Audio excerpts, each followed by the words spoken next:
So let us do one more problem on trigonometric identities. It's a very simple problem. Let us do it.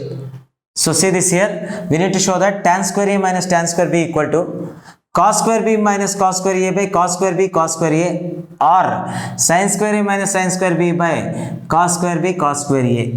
Here we need to show the two answers. But don't be panic. As I said you before in the previous videos, that here if you get the first answer, you can convert into the second one. That's all. Okay, so do it. Let us take the given question. As usual, we'll take LHS. Take LHS part. Let me take LHS here. What is LHS? Tan square A minus tan square B. Okay, this is the LHS part which is given, and you can observe. See, I am telling you that don't blindly follow anyone, even me also. You don't follow anyone blindly. First, try to apply your common sense. Use your common sense. Why? Because here we have given the LHS part in terms of tan, and here two RHS parts are given in terms of either sin or cos. So that means here first you need to understand that the given expression, LHS expression, should be converted into sin and cos terms. Let us do that. Here if you convert sin into cos, this tan square A can be written as what?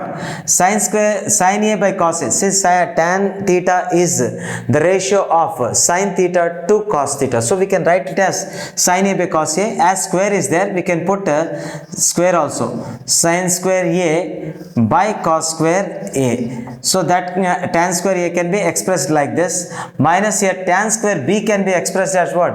Sin square B by cos square B. So here we can express it as sin square B by cos square B, right? So we just converted the expression into sin and cos terms.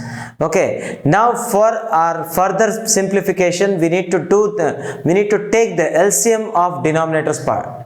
Okay, denominator parts. See this here. Take LCM here. Sin square A into, you can multiply here with cos square B. Cos square B minus sin square B into, okay, into cos square A. Okay, upon this cos square A into cos square B. Okay, cos square A into cos square B. Like this we obtained. Now since we need to get the first answer all in terms, either in numerator or in denominator part, we need to get all the terms in cos. So convert each sin term into cos term. Here this is one sin square A and this is one sin square B. We need to convert them into cos ratios. How to convert them? By using basic trigonometric identity. This first identity of trigonometry would be what? Sin square A plus, or sin square theta plus cos square theta equal to what? 1. If you bring this cos square theta to another side, then what happens?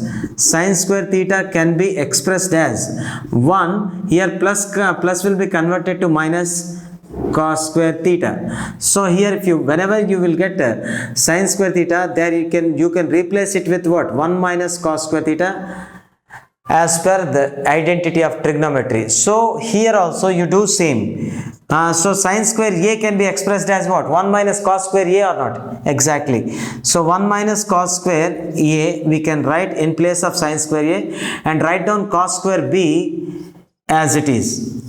Minus. Here also sin square B is given. Using same property, you can write it as 1 minus cos square B and write down cos square A as it is. Cos square A. Right? Now upon what? Cos square A, cos square B.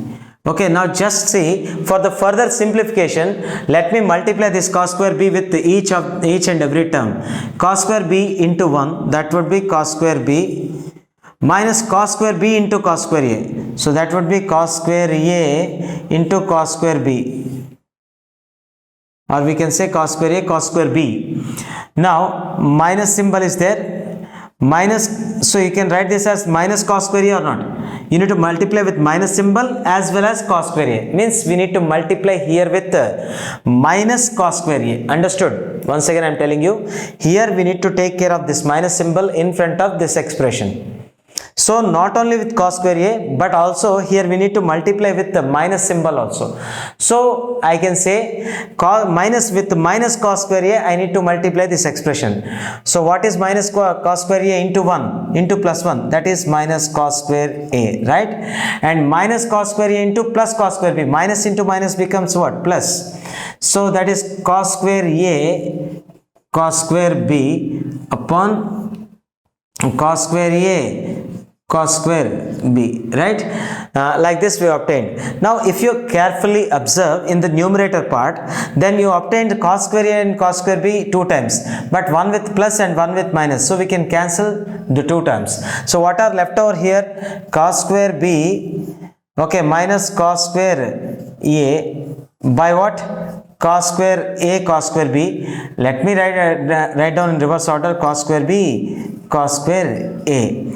So is this our first answer or not? Yes. So we obtained our first answer.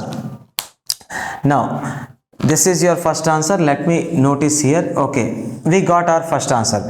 Now how to get the second answer? We need to get the second answer also. We need to express that in terms of sin and cos. So how to express it in terms of sin and cos? Just we need to do small change. Again, if you want to convert, take sin square theta plus cos square theta equal to 1 again, and take the sin square theta to other side of the equation in this time. Okay, now here cos square theta can be expressed as 1. Here plus sin square theta will be converted to minus sin square theta. So what can we say? Here cos square theta can be always expressed as what? 1 minus sin square theta, same as before. So here we can put, what we need to change here. If you carefully observe here, cos square b cos square a is here, and here also same cos square b cos square a is given. That means there is no change in the denominator of both the answers. Only we need to change numerator part. So don't touch the denominator here. Just convert the numerator part. So converting, what do you say? Here cos square b can be written as 1 minus sin square b from this result. Okay, 1 minus sin square b. Okay, minus symbol is there in front of that, minus. Cos square a can be written as again 1 minus sin square a. 1 minus sin square a. Take care of this minus symbol in front of that. Upon, write down the cos square b cos square a as it is. Cos square b cos square a. We wrote it as it is. Now in order to open this bracket, here we don't need to write this bracket because there is no symbol in front of that. So 1 minus sin square b. Okay, now if you want to open this bracket, we need to multiply every term with minus symbol. So now do this. See here, 1 minus sin square b. Okay, now minus into plus minus 1, minus into minus plus sin square a upon what? Cos square b cos square a. If you cancel minus 1 and plus 1, what is remained out there? Here for sin square b there is minus symbol, and for sin square a there is plus symbol. So how can we write it? Sin square a minus sin square b by cos square b cos square a. So we obtained our second result also. So this is your second result. Anyways guys, here we took LHS part, and we obtained 2 RHS parts. This is RHS part 1 and this is second RHS. Okay, using this we can derive this one. I mean we can obtain this one, and so therefore we proved it. Understood? And you can observe that this is also one previous question from the board exam. Okay, so like this we need to solve here, and don't forget, if you have any doubts, don't forget to comment. Understood? Because your comments makes very value